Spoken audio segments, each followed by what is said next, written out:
Баршаңызға сәлем. Бүгін сәрсенбінің сәтті күні, сондықтан сәрсенбі сериалының 4-ші бөлімін көретін боламыз. Егер мына видео 1 сағатта 6667 лайк жинап үлгерсе, онда келесі бөлімін тезірек шығаратын боламын. Сосын мынадай пікір жазатын көрермендер болса, мен оларға былай жауап берер едім. Маған бәрібір. Сонымен қоса, өткен видеомда менің қатемді табуға өте белсенді қатыстыңдар. Дұрыс жауаптың көп болған соншалық экранға сыйдыру мүмкін емес. Сондықтан оларды осы видео басталғаннан біткенге дейін жауаптарыңды аст үстінен жымыңдатып көрсетумен боламын. Арасынан өз жауаптарыңды тауып алсаңдар да болады. Ал олай болса лайктарыңды басып жайғаса беріңдер. Өйткені Казвойс сайрайды.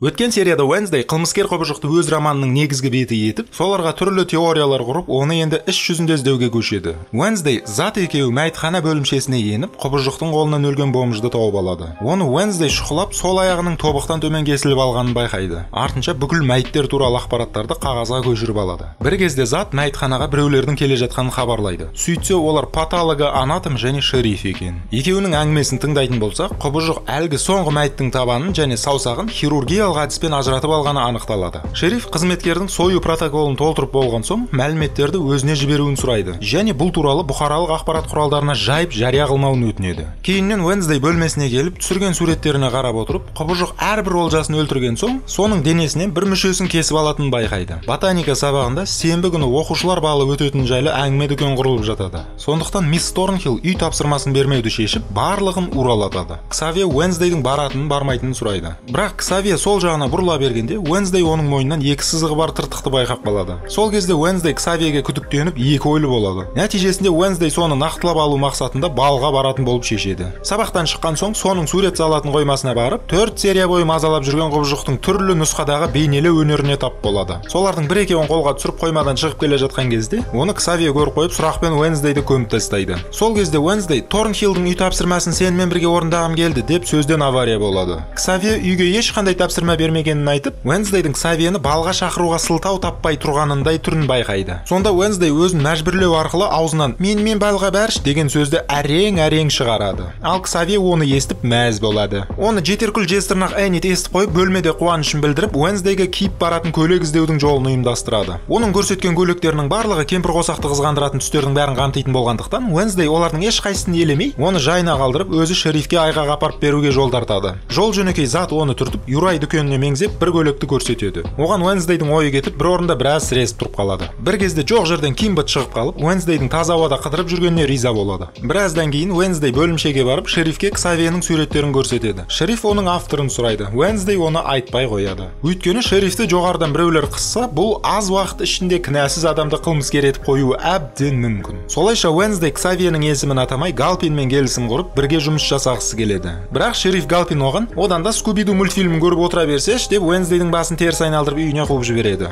Дәл сол уақытта әкім шерифпен байланысқа шығып, істің қалай өтіп жатқанын сұрайды. Сонда шериф әкім тарапынан қысым сезініп, Wednesdayдің айғақтарын бағалауға мәжбүр болады. Артынша оған тағы да бір қатар айғақтар тауып кел дегендей тапсырмасын береді. Мына жақта кафеде Энит құрбыларымен бірге отырғанда, әкімнің баласы Лукас Уокер кіріп келіп, сенбілік балға Энитпен бірге жұп болып баруды сұрайды. Сол уақытта Wednesday көшеде келе жатқанда, алдынан Тайлер шығып, балға кіммен баратынын біліп алғысы келеді. Wednesday жұбының Ксавье екенін айтқанда, Тайлердің қабағы бұлттанып, қар жауып кетеді де, Wednesdayге біраз ренішін төгеді. Wednesday, менің онсыз да шаруам көп. Сенімен сілекей махаббат әуен жырлауға менің уақытым жоқ. Мазган шіртпеш дегенге келтіреді. Тайлер мейлі дейді, өз жолымен тағы біреуді өлтіруге кетеді. Wednesday омарташы Юджиннің қасына келіп ақпарат алмасады. Және Юджин сол уақытта суреттерге қарап тұрып, Ксавьенің үңгірін танып қояды. Артынша Wednesdayді сол жаққа апарады. Үңгірді кезіп жүріп, Юджин кісенді көріп қалады. Ал Wednesday соның қасынан құбыжықтың тырнағын тауып алады. Енді соны ДНК-сымен сәйкестендіру үшін Wednesday Ксавьенің сарайынан тағы бір нәрсе тауып алғысы келеді. Енді кино болған соң кейіпкердің іздеген нәрсесі дәл көз алдында жатуға тырысады. Артық іздеудің де қажеті жоқ. Бір кезде сарайға Ксавье кіріп келеді. Wednesday оны тергеп сұрақ қалады. Сонда Ксавье мына суреттерді салып жатқанда, қолындағы тырнағына бекем бола алмай, мойын тырнап алғанын айтып түсіндіреді. Ал мына тыртық содан қалған екен.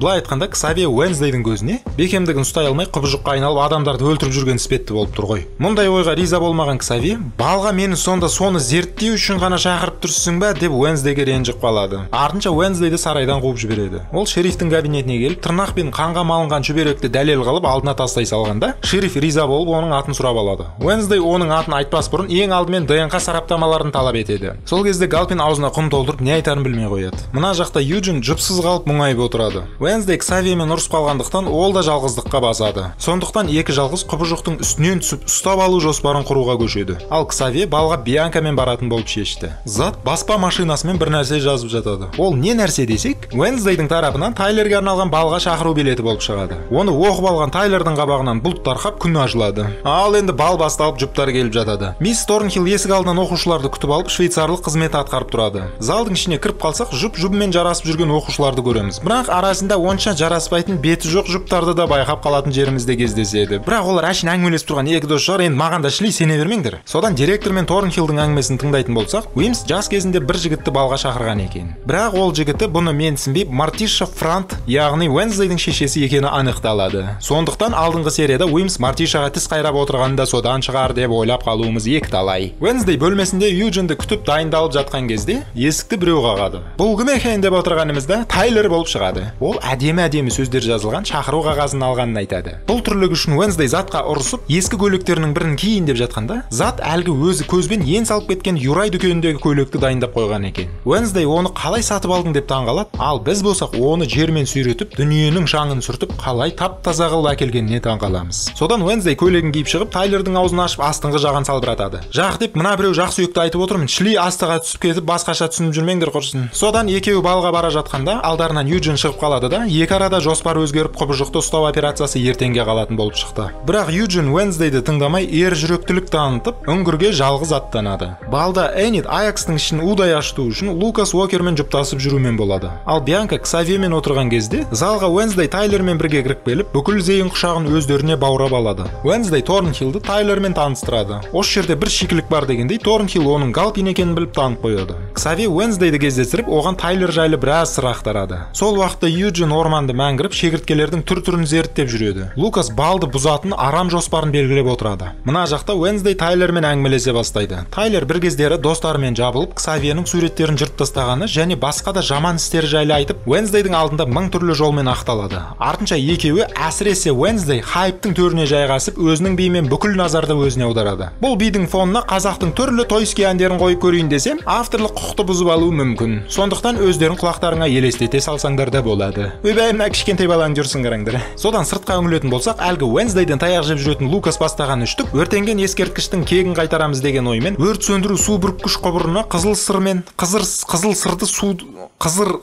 сырды Содан сыртқа үңілетін болсақ, әлгі Уэнсдейден таяқ жеп жүретін Лукас бастаған үштік өрт сөндіру су бүріккіш құбырына қызыл сырды сумен араластыру арқылы балды быт-шыт қылу жоспарын орындауға көшеді. Ал іште Ксавиге ренжіп отырған Бианка мен биік өкше киюден шаршаған Уэнсдейдің әңгімелері орын ала бастайды. Орман жақта Юджин үңгірді аңдып отырып, белгісіз біреуді байқап қояды. Ол үңгірді өртеп қашып кетеді. Одан шошыған Юджинді батылдығын қалтасына сала салып, осы жерден зытып береді. Залда соңғы бидің уақыты жақындайды. Оқушылар ортаға шығып биді бастай бергенде, құбырдан қан түсті сұйықтық бүкіл залды қызыл түске бояп тастайды. Уэнсдей оның дәмін көріп, сыр екенін анықтап алады. Бір кезде Уэнсдейдің көріпкелдігі қосылып, Юджинге үлкен қауіп төніп тұрғанын байқайды да, соны іздеу мақсатымен балдан кетіп қалады. Сыртта Аякс Энитқа өткенде кездесуге неліктен келмегенін айтып түсіндіреді де, бір-біріне жақында біз жер маңызды емес. Орман жақта томпаңдаған көтенімен Юджин әлі де бір нәрседен қашып келе жатады. Бірақ үстіндегі жүгімен ұзаққа қаша алмай, құбыжықтың тырнағына тап болып жерге жата қалып ұйықтай салады. Өткенде барлықтарын құбыжық Тайлер деп қоймай қойып едіңдер.